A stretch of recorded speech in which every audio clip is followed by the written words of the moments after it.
Hey guys, welcome back once again. We are discussing about until and unless. आज हम सभी until और unless के बारे में बात करेंगे. until और unless का यूटिलाइज कहाँ करते हैं.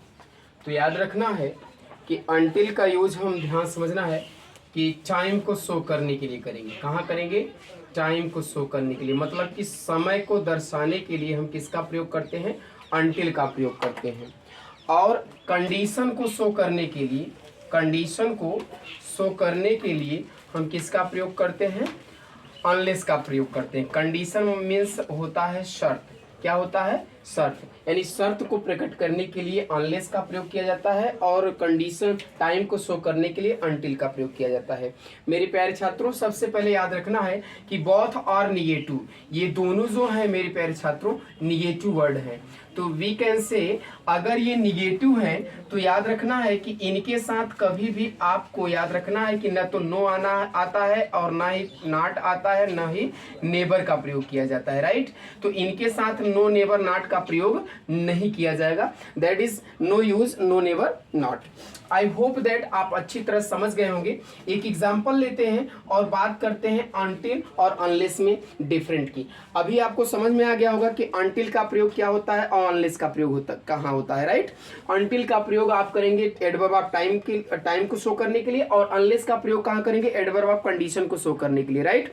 अब ध्यान समझना है कि इफ के any conjunction can not be taken future tense, कोई भी कंजक्शन हो वह अपने साथ कभी भी फ्यूचर टेंस नहीं लेता है मेरे प्यारे छात्रों. तो सबसे पहले नोट करना है कि इनके साथ विल सेल का प्रयोग नहीं किया जाता है. पहला, अगर दोनों सेंटेंस फ्यूचर को शो करता है तो एक सेंटेंस सिंपल प्रेजेंट में होता है तो दूसरा sentence future simple future tense में होता है. याद रखना है कि जिस तरफ कंजक्शन लगाते हैं उस तरफ हम कभी भी फ्यूचर टेंस का प्रयोग नहीं करते हैं. जैसे मैंने लिखा कि तुम्हारे आने तक मैं यहां रुकूंगा. हमने लिखा कि तुम्हारे आने तक, तुम्हारे आने तक मैं यहां रुकूंगा. ध्यान समझना, तुम्हारे आने तक मैं यहां रुकूंगा, मैं यहां रुकूंगा. यह सेंटेंस है माय डियर स्टूडेंट, रुकूंगा. तो नोटिस करना जरा सा, कह रहा है कि तुम्हारे आने तक मैं यहां रुकूंगा. तो आई होप दैट यह सेंटेंस किसको शो कर रहा है? यह सेंटेंस जो है टाइम को शो कर रहा है माय डियर स्टूडेंट. कह रहा है कि तुम्हारे आने तक मैं यहां रुकूंगा, यानी कि आई विल स्टे. क्या करोगे? ये वाला पार्ट पहले लाओगे. आई will stay, I will stay, मैं यहां रुकूंगा. आई will stay here, I will stay here. और उसके बाद क्या लगाओगे? अनटिल. क्या करोगे? अनटिल, है ना. तुम्हारे आने तक, यानी कि यू कम, तुम्हारे आने तक. यह सेंटेंस किस में होना चाहिए था? सिंपल प्रेजेंट टेंस में. तो देखो माय डियर स्टूडेंट, मैंने सिंपल प्रेजेंट में यूज कर दिया. आप ऐसा भी इसी सेंटेंस को प्रयोग कर सकते हो कि until, until you come, you come.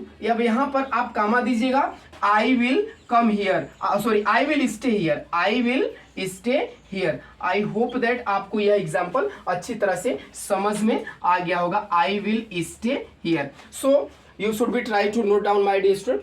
तो आगे चलते हैं, दूसरा एग्जाम्पल और देख लेते हैं हम. दूसरा एग्जाम्पल क्या कर रहा है? बहुत बेहद इंपॉर्टेंट है दूसरा एग्जाम्पल भी.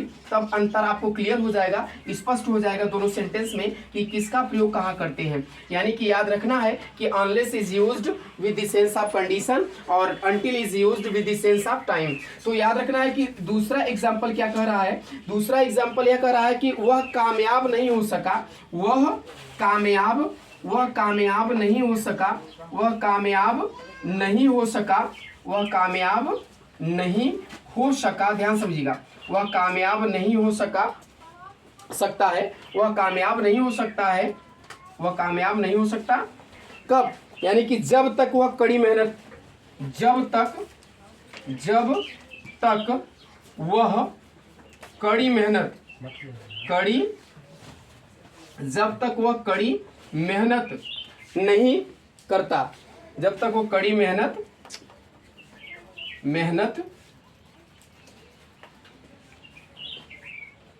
जब तक वो कड़ी मेहनत करता, जब तक वो कड़ी मेहनत करता. फिर से ध्यान समझिए, मैंने क्या लिखा कि वह कामयाब नहीं हो सकता जब तक वह कड़ी मेहनत करता. तो आई होप दैट आप इसको इस तरह से बनाएंगे माय डियर स्टूडेंट, अनलेस का प्रयोग करके. यहाँ कंडीशन को शो कर रहा है, यानी कि ही can not succeed, he can not succeed, यानी कि यहाँ गेट सक्सेस का भी प्रयोग कर सकते हो। He can not get success या he can not succeed, he can not succeed unless he works hard, unless he works hard, यानी कि जब तक वह कठिन परिश्रम नहीं करता। आप ऐसा भी कर सकते हैं मेरे प्यारे छात्रों, unless he works hard, he works hard, he cannot get success, I hope that both sentence are you understand। आप दोनों सेंटेंस को अच्छी तरह से समझ गए होंगे, आपको अच्छी तरह समझ में आ गया होगा। अगर नहीं समझ में आया होगा तो जरूर कमेंट करिएगा, फिर मैं अगली वीडियो में इस पर बात करूंगा। Thank you for watching my video, best of luck.